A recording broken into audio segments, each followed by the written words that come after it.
नमस्कार, बहुत स्वागत है आपका। दोपहर के 1 बज रहे हैं और लगातार न्यूज नेशन आज की बड़ी खबर पर बना हुआ है और सुबह से ही आपको हाथरस की लाइव इन्वेस्टिगेशन दिखा रहे हैं। लाइव इन्वेस्टिगेशन हम इसे क्यों कह रहे हैं? क्योंकि आप एक साथ पीड़ित परिवार का, आरोपी परिवार का पक्ष जान रहे हैं जो आपने अब तक नहीं देखा। चूंकि लगातार ये सवाल उठ रहे हैं, रेप है, गैंगरेप है या फिर परिवार के झगड़े का नतीजा है हाथरस का ये कांड। बहुत सारे सवाल आपके जहन में भी होंगे और लगातार इन्वेस्टिगेशन एजेंसी भी इस पूरे मामले की छानबीन कर रही है। और इस वक्त मैं आपको बता दूं, मेरे साथ सबीना मौजूद है हाथरस से। सबीना के पास चलेंगे जो कि पीड़ित परिवार का पक्ष जानने के लिए मौजूद है। उनके घर पर ग्राउंड जीरो से रिपोर्टिंग कर रही हैं। हमारे साथ लखनऊ से अविनाश भी जुड़ेंगे कि आखिर क्या कुछ चल रहा है, जो बातें निकलकर सामने आ रही है साजिश की, और एसआईटी को जो 10 दिन का वक्त और दिया गया है जांच के लिए, उसके पीछे की वजह क्या है। साथ ही साथ मैं आपको यह भी जोड़ देना चाहती हूं कि राकेश, मेरे सहयोगी भी जुड़ेंगे। राकेश हमें बताएंगे कि आखिर जो आरोपी परिवार है वो क्या सोच रहा है, उसके जहन में क्या चल रहा है, जो सवाल उठ रहे हैं उनके क्या जवाब है, जो आरोप लगाए जा रहे हैं पीड़ित पक्ष की तरफ से। हम ये सब कुछ जानेंगे, लेकिन उससे पहले एक बड़ा सवाल जो लगातार खड़ा हो रहा है कि क्या हाथरस मामला, हाथरस कांड एक साजिश है। जरा रिपोर्ट देख लीजिए, फिर चलेंगे हाथरस।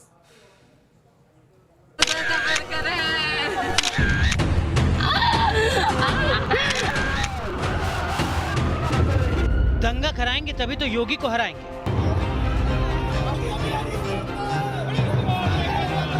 हाथरस के साजिशकर्ता बेनकाब हो गए। अब हाथरस का कोई दोषी नहीं बचेगा। आपने इन चेहरों को देखा होगा जिन्होंने सीएए के खिलाफ आंदोलन के नाम पर हिंसा करने का प्रयास किया, क्योंकि योगी की है अग्नि परीक्षा।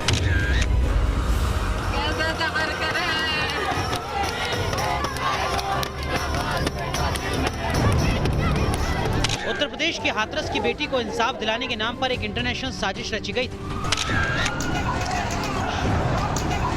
और दावा है कि इस साजिश में राजनेताओं और टुकड़े टुकड़े गैंग ने मिलकर प्लानिंग की। आपको बताएंगे किस तरह इस नापाक प्लान को अंजाम देने की कोशिश की गई, लेकिन पहले आपको ये समझना बेहद जरूरी है कि इस पूरे मामले का अपडेट क्या है। मथुरा के पास टोल प्लाजा पर पुलिस द्वारा चेकिंग की जा रही थी। स्विफ्ट डिजायर गाड़ी में 4 युवकों को रोककर जब पूछताछ की गई तो पता चला उनका संबंध पॉपुलर फ्रंट ऑफ इंडिया यानी पीएफआई के साथ होने की जानकारी मिली। हाथरस कांड के बहाने देश में दंगों की साजिश बेनकाब हो गई है। मथुरा में जिन 4 लोगों की गिरफ्तारी हुई है उसमें मुजफ्फरनगर के नगला का अतीकुर रहमान, बहराइच का मसूद अहमद, रामपुर का आलम और केरल के मल्लपुरम का रहने वाले सिद्दीकी को गिरफ्तार किया गया है। पुलिस सूत्रों के मुताबिक इनके पास से मोबाइल, लैपटॉप और कई ऐसे साहित्य मिले हैं जिससे शांति व्यवस्था को खतरा हो सकता था। कि सही हम लोग चीज़ें एकत्रित कर रहे हैं, सूचना एकत्रित कर रहे हैं और आपको बुला के प्रॉपर ब्रीफिंग की जाए। हाथरस कांड में उत्तर प्रदेश पुलिस ने बड़ा खुलासा किया है। दंगे की साजिश में जामिया का एक आरोपी का नाम सामने आया है। मथुरा से गिरफ्तार पीएफआई कार्यकर्ता मसूद अहमद दिल्ली के जामिया यूनिवर्सिटी का छात्र है। जी हां, वही जामिया यूनिवर्सिटी जिससे जुड़े कई छात्रों के नाम नागरिकता संशोधन कानून के विरोध प्रदर्शन और उसके बाद दिल्ली में हुए हिंसा की साजिश रचने में सामने आए थे। मथुरा से गिरफ्तार पीएफआई कार्यकर्ता मसूद अहमद दिल्ली के जामिया यूनिवर्सिटी में एलएलबी का छात्र बताया जाता है। Masood campus front of India से 2 सालों तक जुड़ा रहा है। ये संगठन पीएफआई यानी पॉपुलर फ्रंट ऑफ इंडिया का स्टूडेंट विंग है। सूत्रों के मुताबिक सोमवार को जब पुलिस ने मसूद अहमद को गिरफ्तार किया और उसकी गाड़ी की तलाशी ली तो पुलिस को हाथरस कांड से जुड़े कुछ पोस्टर भी बरामद हुए और अब यूपी पुलिस दंगा भड़काने के मामले को लेकर पूरे कनेक्शन की जांच कर रही है। धार्मिक उन्माद फैला करके साजिशन दंगा कराने, अशांति का माहौल जो है कायम करने का कुत्सित प्रयास ये लोग कर रहे हैं, जिसके तहत आज वो 4 गिरफ्तारियां मथुरा में हुई हैं।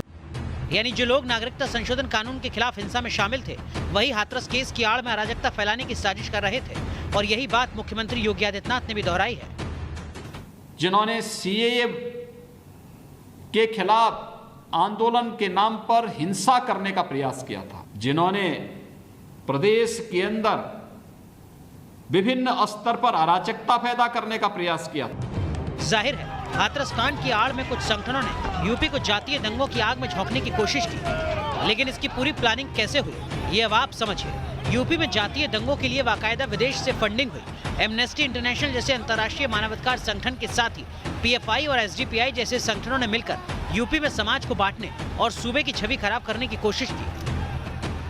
उत्तर प्रदेश में अभी कितनी भीषण जाति और सांप्रदायिक दंगे की नींव रखी गई थी एमनेस्टी इंटरनेशनल जैसे संगठनों के माध्यम से, विदेशी फंडिंग के माध्यम से। हाथरस कांड की आड़ में समाज को बांटने के नाम पर जातीय दंगों का ताना बाना एक वेबसाइट बनाकर बुना जा रहा था।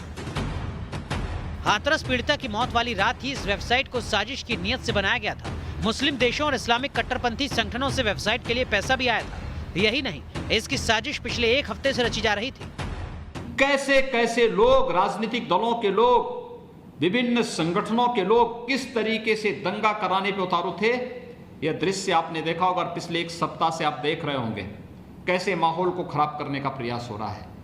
जांच एजेंसियों को अभी तक जो जानकारी मिली है उसके मुताबिक उत्तर प्रदेश की सरकार के खिलाफ लोगों को भड़काने के लिए बाकायदा जस्टिस फॉर हाथरस नाम से एक वेबसाइट बनाई गई है। हजारों लोगों को इस वेबसाइट से जोड़ा गया। इस वेबसाइट में विरोध प्रदर्शन की आड़ में दंगे कराने और दंगों के बाद बचने का तरीका भी बताया गया। यूपी पुलिस के पास भी खुफिया विभाग का इनपुट था। इसमें इस बात की पुख्ता जानकारी थी कि यूपी को सुनियोजित तरीके से दहलाने की कोशिश की जा रही थी। अब आपको दिखाते हैं साजिश के मामले में हाथरस कांड में आरोपी का परिवार किस तरह पीड़ित परिवार पर ही झूठी बयानबाजी का आरोप पड़ रहा है। जो ये घटना नाम लिखवाए गए हैं वो तो यहाँ थे ही नहीं। एक जो ड्यूटी करता है चंदपा पे चला रहा है दूध का, और जो वो यहाँ गाय को पानी पिला रहा था जब घटना हुई थी। उसके पापा भी थे, गांव का एक व्यक्ति था वो भी यहाँ बैठा था और उसने भी देखा है। हाथरस को लेकर बीजेपी सीधे सीधे गांधी परिवार से सवाल पूछ रही है। केंद्रीय मंत्री स्मृति ईरानी ने राहुल गांधी की चुप्पी पर सवाल उठाए हैं। पॉलिटिकल सिलेक्टिविज्म अगर गांधी खानदान करता है तो उसमें आपको किसी प्रकार से आश्चर्य नहीं करना चाहिए। अगर गांधी खानदान तब चुप बैठता है जब अशोक गहलोत जी ये कहते हैं कि राजस्थान में जिस बिटिया का बलात्कार हुआ वो अपनी मर्जी से लड़कों के साथ गई, तब आपको अचंभा नहीं होना चाहिए। अगर छत्तीसगढ़ में कोई पत्रकार पीटा जाता है सरेआम और गांधी खानदान मौन बैठा रहता है, तब आपको बिल्कुल भी आश्चर्य नहीं होना चाहिए। हालांकि विपक्ष का दावा है कि सरकार अपनी नाकामी छिपाने के लिए लोगों को भटकाने की कोशिश कर रही है। बेटी के साथ दरिंदगी हुई थी, जब उसकी मौत हो गई और रातों रात उसको जला दिया गया, तब से माहौल बिगड़ा। तो जलाने में कौन था? योगी सरकार की पुलिस, योगी सरकार का डीएम। क्या इस साजिश में उत्तर प्रदेश की पुलिस भी शामिल है? प्रदेश में आज जो 4 एक्टिविस्टों को अरेस्ट किया गया है और उसके बाद हम देखते हैं कि वहाँ पुलिस और गवर्नमेंट ऐसा एक न्यूज़ फैला रही है कि popular front of India Hathras के इशू को लेकर कम्युनल और कास्ट वायलेंस करने की कोशिश कर रहे हैं। ये पूरी तरीके से एक बेबुनियाद और बचकाना एक एलिगेशन है। अभी तक हाथरस मामले में कुल 19 एफआईआर दर्ज की गई हैं, लेकिन मामले में एजेंसियों को दंगों की साजिश के लिए फंडिंग के भी पुख्ता सुराग हाथ लगे हैं, जिसके बाद पूरे मामले में अब ईडी भी जांच करने की तैयारी में है। इस बीच हाथरस सामूहिक दुष्कर्म मामले में आज सुप्रीम कोर्ट में याचिका पर सुनवाई हुई। सुनवाई से पहले यूपी सरकार की ओर से कोर्ट में हलफनामा दाखिल किया गया। चीफ जस्टिस ने इस मामले की सुनवाई के दौरान कहा कि हाथरस की घटना झकझोर देने वाली है। कोर्ट ने यूपी सरकार से पूछा कि इस मामले में पीड़ित परिवार और गवाहों की सुरक्षा सुनिश्चित करने के लिए सरकार की ओर से क्या कदम उठाए गए हैं।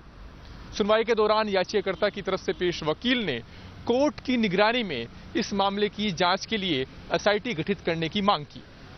सॉलिसिटर जनरल तुषार मेहता ने कहा कि हम याचिका का विरोध नहीं कर रहे हैं। सुप्रीम कोर्ट ने सुनवाई के दौरान यूपी सरकार से गवाहों और परिवार की सुरक्षा, पीड़िता परिवार के पास वकील है या नहीं और इलाहाबाद हाईकोर्ट का स्टेटस क्या है, इन मुद्दों पर 1 हफ्ते के अंदर हलफनामा दाखिल करने को कहा है और अब अगली सुनवाई 1 हफ्ते के बाद होगी। Team news nation. तो हाथरस मामले का पूरा अपडेट आपने इस रिपोर्ट में देखा, लेकिन इस बीच एक बड़ी खबर आ रही है। हाथरस पर राजनीति कर रहा है विपक्ष, बड़ा आरोप लगाया है। उत्तर प्रदेश के मुख्यमंत्री योगी आदित्यनाथ ने किसी की साजिश को सफल नहीं होने देंगे। विपक्ष को गरीबों के विकास से कोई सरोकार नहीं है, विपक्ष को गरीबों का विकास पसंद नहीं है, ये मुख्यमंत्री का कहना है। साजिशकर्ता कामयाब नहीं होंगे, उन्हें कामयाब नहीं होने देंगे। सुनिए जरा क्या कहा मुख्यमंत्री साहब ने। वायदों पर, झूठे नारों पर जाति, क्षेत्र, मत और मजहब के आधार पर समाज को बांटने वाले लोग आज भी अपनी विभाजनकारी उस मानसिकता से बाज नहीं आ रहे हैं। आज भी वह पीढ़ी दर पीढ़ी विभाजन की मानसिकता उनके मनोमस्तिष्क पर उसी रूप में हावी हो रही है।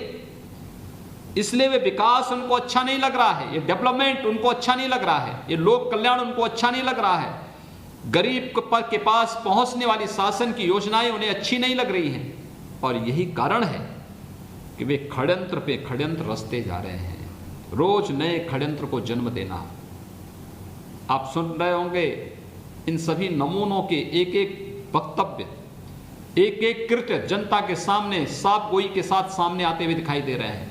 कोई कह रहा है फलानी जगह हम दंगा कराएंगे जाति के आधार पर, कुछ लोग उधर से मरेंगे, कुछ लोग इधर से मरेंगे, हमारे नेता आएंगे उसके बाद जाकर के राजनीति करेंगे। यानी एक गरीब की लाश पर राजनीति करने वाले इन चेहरों को पहचानिए तो देश के लिए और समाज के लिए कितनी विकृत सोच के साथ ये काम कर रहे हैं, कितनी बड़ी साजिश कर रहे हैं। जहां सरकार विकास कर रही हो, केंद्र सरकार लोक कल्याण के कार्य के साथ लगी हुई हो, कोविड-19 से जूझते हुए भी पूरी मजबूती के साथ एक एक कार्य जनता जनार्दन को समर्पित कर रही हो, वहां पर ये लोग षड्यंत्र कर रहे हो। तो मुख्यमंत्री ने सीधे तौर पर कहा है कि विपक्ष राजनीति कर रहा है और उनके मंसूबों को कामयाब नहीं होने दिया जाएगा। विकास के काम विपक्ष को पसंद नहीं। इस पर बातचीत करने के लिए लखनऊ से हमारे साथ मौजूद है अविनाश सिंह। अविनाश के पास चलेंगे। विनोद दुबे भी हमारे साथ जुड़ गए हैं हाथरस से, साथ ही सबीना भी हमारे साथ जुड़ गई हैं। सबसे पहले अविनाश मैं आपके पास आऊंगी, क्योंकि अभी तक तो विपक्ष निशाने पर ले रहा था योगी आदित्यनाथ को, अब विपक्ष को करारा जवाब दिया है मुख्यमंत्री ने।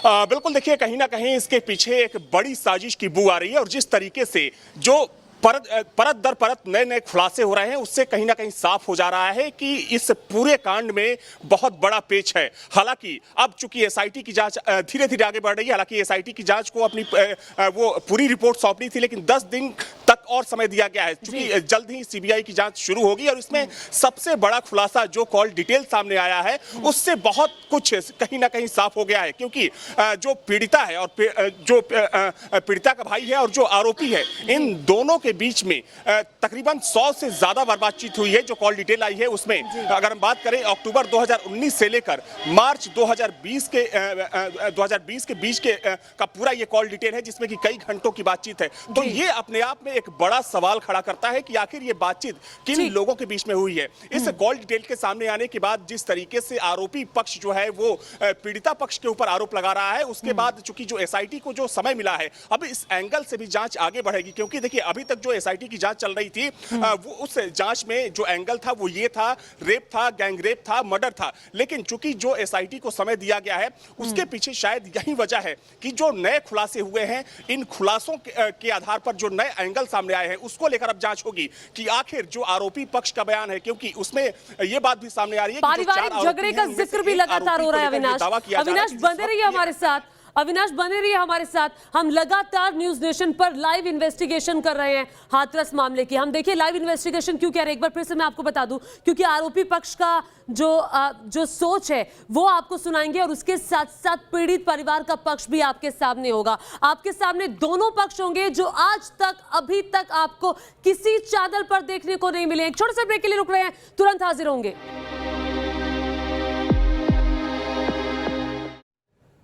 और न्यूज नेशन पर इस वक्त आप अलग तरह की कवरेज देख रहे हैं। हाथरस की लाइव इन्वेस्टिगेशन आपको दिखाने हैं। बिना देरी करते हुए मैं अपने सहयोगी विनीत दुबे के पास जाऊंगी जो इस वक्त हाथरस में मौजूद हैं और जो आरोपी पक्ष है उनकी तरफ से जो बातें निकलकर सामने आ रही है उसको सामने रख रहे हैं।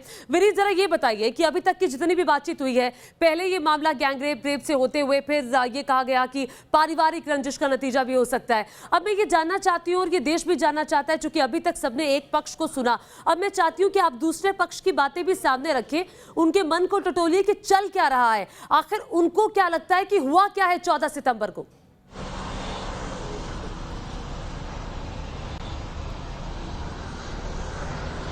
देखिए, बिल्कुल मैं आपको बताना चाहूंगा कि जब मैंने कल पड़ताल की और न्यूज नेशन ने अंदर भीतर जाकर आप गांव वालों से बात की, बुजुर्गों से बात की, पीड़ित पक्ष से बात की, इसके अलावा जो आरोपी पक्ष है उनके घर वालों से भी बातचीत की, और वहां जो निकल कर आया वो ये सामने निकल कर आया कि पहले इन्होंने जो बयान दिया था पीड़िता की मां ने, वो ये कहा था कि इसके साथ मारे पीटी है, संदीप ने मारपीट की है। लेकिन 3-4 दिन बाद उसके बाद ये देखा गया बाद में और नाम भी उसके साथ जोड़े गए। ये बात सामने आती है कि आरोपी पक्ष जो है वो इस बात को कहता है कि पहले से ही जो पीड़िता है और जो आरोपी है उसके बीच में बातचीत होती रहती थी, वो एक दूसरे को जानते थे और दोनों में प्रेम प्रसंग था। ये बात ग्रामीण भी कहते हैं और आसपास के लोग भी कहते हैं और खुद आरोपी पक्ष इस बात को कहता है। उसके बाद अभी बीच में हाल ही में ये आया कि जो लड़का था वो दिल्ली चला गया था, बीच में उसको लौट कर आया। जी विनीत, आपकी इसी बात को मैं सबीना के पास लेके जाना चाहूंगी, क्योंकि सबीना लगातार हम इसके लाइव इन्वेस्टिगेशन इसलिए कह रहे हैं कि एक आरोप यहां से लग रहा है तो हम उसका जवाब दूसरे अपने सहयोगी से ले रहे हैं। जैसा कि आपने भी सुना सबीना, अभी विनीत ने बताया कि जो लड़की थी उनकी और जो मुख्य आरोपी संदीप है उसकी लगातार बातचीत हो रही थी। तो क्या ऐसा था? परिवार वालों को इसके बारे में पता था? अगर ऐसा था तो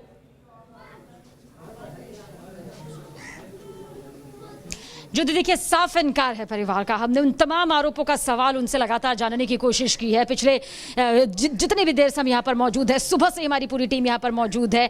हमने परिवार के सभी सदस्यों से पूरी बातचीत की है। वो सारे आरोपों को सिरे से खारिज करते हैं। वो कहते हैं हम आरोपी संदीप को जानते ही नहीं है, किसी तरह की कोई बातचीत नहीं हुई। मैंने उनकी भाभी से भी पूछा कि वो आपकी ननंद रही, हाथरस की बेटी, आप दोनों के संबंध काफी मधुर रहे, जैसा कि मुझे पता चला। उन्होंने भी कहा कि नहीं, कोई ऐसी बात हाथरस की बेटी के जरिए उनसे शेयर नहीं की गई, साझा नहीं की गई कि उनकी कोई जान पहचान थी या फिर किसी तरह से संदीप उन्हें परेशान कर रहा था, छेड़खानी कर रहा था। कोई ऐसी बातचीत, आपसी जानकारी की साफ परिवार इनकार कर रहा है कि लड़की की संदीप की कोई बातचीत नहीं हो रही थी, जैसा कि गांव वाले भी कह रहे हैं। आप तीनों हमारे साथ बने रहिए, सिर्फ एक छोटे से ब्रेक के लिए रुक रहे हैं, तुरंत हाजिर होंगे, लेकिन आप कहीं मत जाइएगा।